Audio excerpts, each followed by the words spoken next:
The Wreck of the Titan, or Futility, by Morgan Robertson.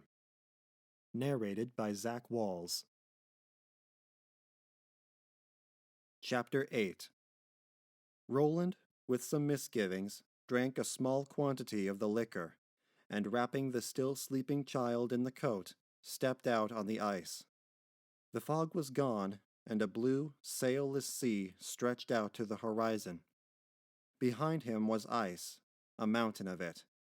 He climbed the elevation and looked at another stretch of vacant view from a precipice 100 feet high.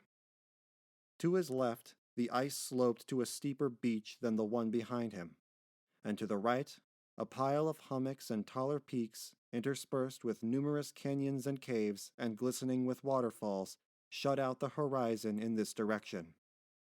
Nowhere was there a sail or steamer smoke to cheer him, and he retraced his steps. When but halfway to the wreckage, he saw a moving white object approaching from the direction of the peaks. His eyes were not yet in good condition, and after an uncertain scrutiny, he started at a run, for he saw that the mysterious white object was nearer the bridge than himself, and rapidly lessening the distance. 100 yards away, his heart bounded, and the blood in his veins felt cold as the ice underfoot, for the white object proved to be a traveler from the frozen north, lean and famished, a polar bear, who had scented food and was seeking it, coming on at a lumbering run, with great red jaws half open and yellow fangs exposed. Rowland had no weapon but a strong jackknife, but this he pulled from his pocket and opened as he ran. Not for an instant did he hesitate at a conflict that promised almost certain death, for the presence of this bear involved the safety of a child whose life had become of more importance to him than his own. To his horror, he saw it creep out of the opening in its white covering, just as the bear turned the corner of the bridge. "Go back, baby! Go back!" he shouted as he bounded down the slope.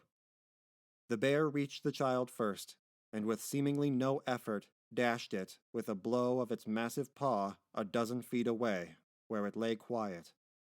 Turning to follow, the brute was met by Rowland. The bear rose to his haunches, sank down, and charged, and Rowland felt the bones of his left arm crushing under the bite of the big, yellow-fanged jaws. But falling, he buried the knife blade in the shaggy hide, and the bear, with an angry snarl, spat out the mangled member and dealt him a sweeping blow which sent him farther along the ice than the child had gone.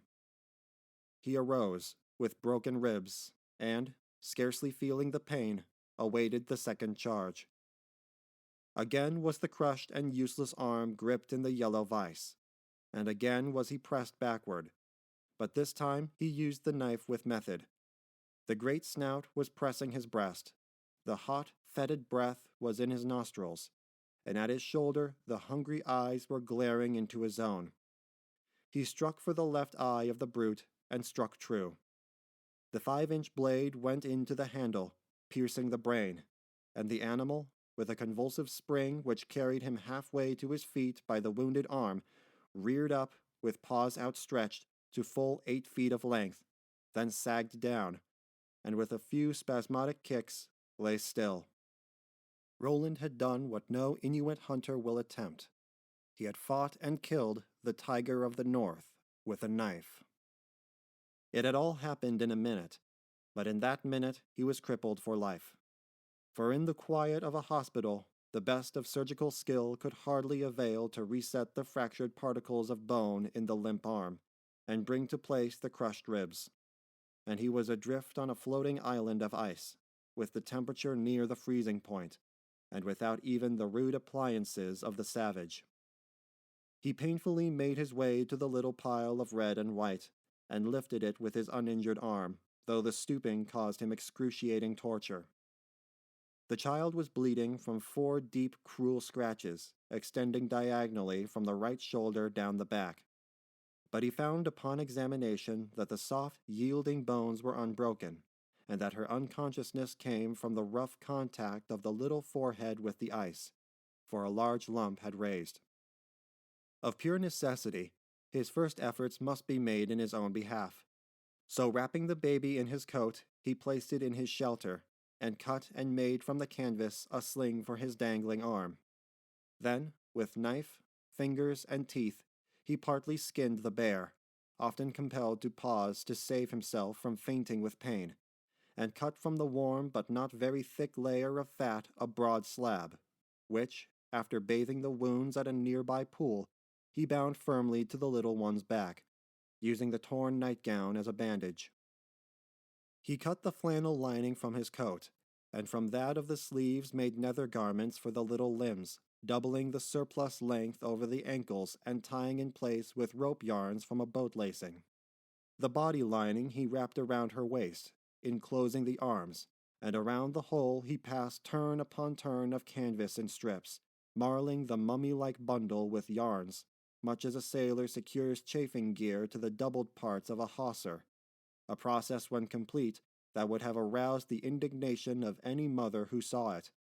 But he was only a man, and suffering mental and physical anguish. By the time he had finished, the child had recovered consciousness, and was protesting its misery in a feeble, wailing cry.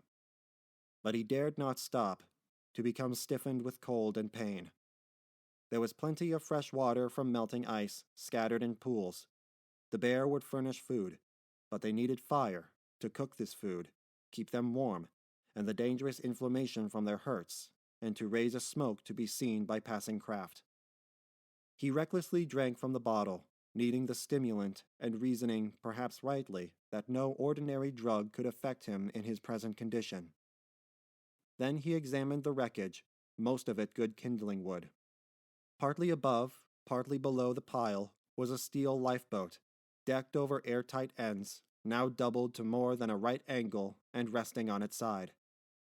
With canvas hung over one half and a small fire in the other, it promised, by its conducting property, a warmer and better shelter than the bridge. A sailor without matches is an anomaly.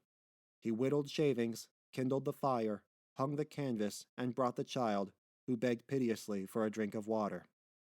He found a tin can, possibly left in a leaky boat before its final hoist to the davits, and gave her a drink, to which he had added a few drops of the whiskey. Then he thought of breakfast.